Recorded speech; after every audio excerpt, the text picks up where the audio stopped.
Right then, how are we doing? Week 2 of LMP3 track guides, and we're at Twin Motegi Ring, or whatever it's called. It's going to be a quiet week, mark my words, it's going to be a quiet week, so let's crack on with it.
Right then, Twin Ring Motegi, and in a nutshell, it's going to be quiet. The Open Series is going to be probably more popular because you've got GT4s in there, but the Fixed Series might be popular, might struggle to get a few official races in the quiet periods of the daytime. But anyway, input tab for you, we're using the fixed iRacing setup, and we're using a track temp of 84 Fahrenheit, and a moderate usage 44% is what I always use for these guides. Now, the lap I'm actually going to show you, my fastest was a 47.2, well, 47.3 if you round it up technically. So I'm mid to low 47s once the fuel gets a little bit nicer and a little bit lower down. But I did come out on lap 19, and that's the lap I'm going to show you, of a 147.913. Reason I'm going to show you that one is because I think that's where I'm going to be based. We might even see some 46 in the fixed setup. We definitely will in the open, because I think the open setup will be a little bit faster around here. Not too much faster. Maybe the aliens will be into low 46s, and every normal mortal will be in high 46s, low 47s. So it shouldn't be too bad. But yeah, I'm forecasting a quiet week, if I'm brutally honest with you. Twin Ring is, for some reason, quite quiet. I don't know why. It's not a terrible circuit, it's just a tricky circuit. Like this turn 5 down here, it's a downhill braking zone for a start, so it's easy to lock a tyre, and the track is very wide, so it feels like a really open corner, and then you go round it, and it's like an over a 90-degree corner, and it is quite snug, and there's not a lot of exit curb, as you can see there. So it's almost bordering first gear. So this is the thing of sort of like, well, it looks open, it invites you in, and then all of a sudden it's really, really tight. And I think that's what a lot of people struggle with, is knowing, you really need to go slow into the corners and fast out. It really tries to teach you that, this circuit. Otherwise, OLAP, VLAP, telemetry, and replay file will all be in my Discord if you do want to compare lap times.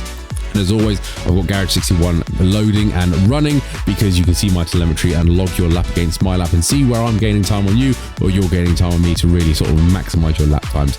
Otherwise, I think that's enough of me waffling, so let's crack on with the guide. Right then, Twin Ring Motegi, and in a nutshell, turn 1 is very, very tricky.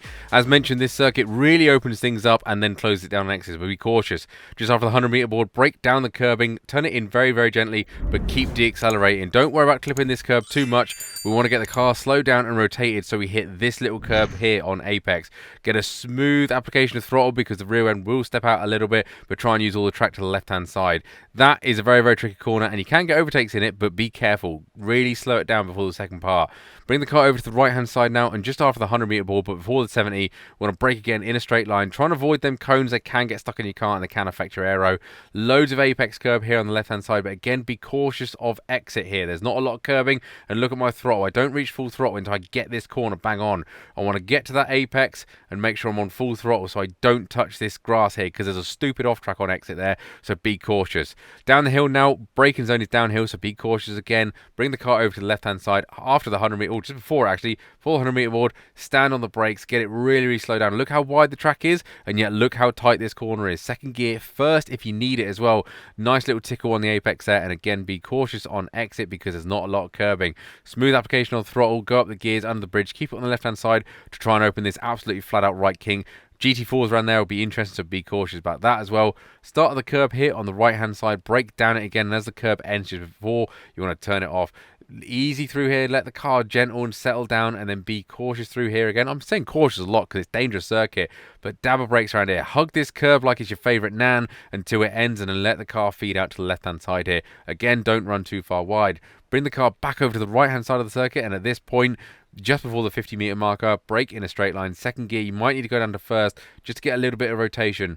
If you can keep in second, it will benefit you on exit. But again, watch out. There's a narrow curve there. You go off the grass, you'll spin, get off tracks. Not a good day. Another hairpin, if you didn't enjoy that one, you got another one straight after it. So over to the left-hand side now, way before the 50-meter marker, brake in a nice straight line. This one I find it more difficult, so I do go down into first. We want a fantastic exit around here, so cautious, little tickle of the apex curb, and then feeding that power nicely. We don't want traction control stepping in. We need to get a good exit because this is by far the longest straight on the circuit. Absolutely flatter down here. Dive bombs will be a thing, and with the GT4s around here going through the apex of this corner down here, because it's quite fast for us, but I imagine it'll be slow for them. 100 meter marker here on the left hand side, way before it, 2 car lengths before it, something like that. Brake easy because it's downhill, don't lock a brake. Second gear, loads of apex if you can get it. It's quite grippy here, but don't go too far wide because again we get stupid off tracks and grass again. Bring the car back over to the right hand side again for the very, very awkward final sort of few corners. Absolutely flat out through that one. As soon as you get to this point, decide your braking marker wherever it is. Brake in a straight line down into third gear. Coast it into this apex. Don't cut it too much, and then brake in second gear again. Don't cut this corner too much because again there's a silly little off track. And then feed in the power. Do not run wide. It's easy to touch that grass there on the left hand side and spin and hit that pit wall curb. Hit that pit wall on the right hand side. So bear that in mind as well. The line is actually quite a long way down. It's almost at pit exit. So bear that in mind. If you are racing someone to the line, it's quite a long way down there. Otherwise, that's us in a 47.913.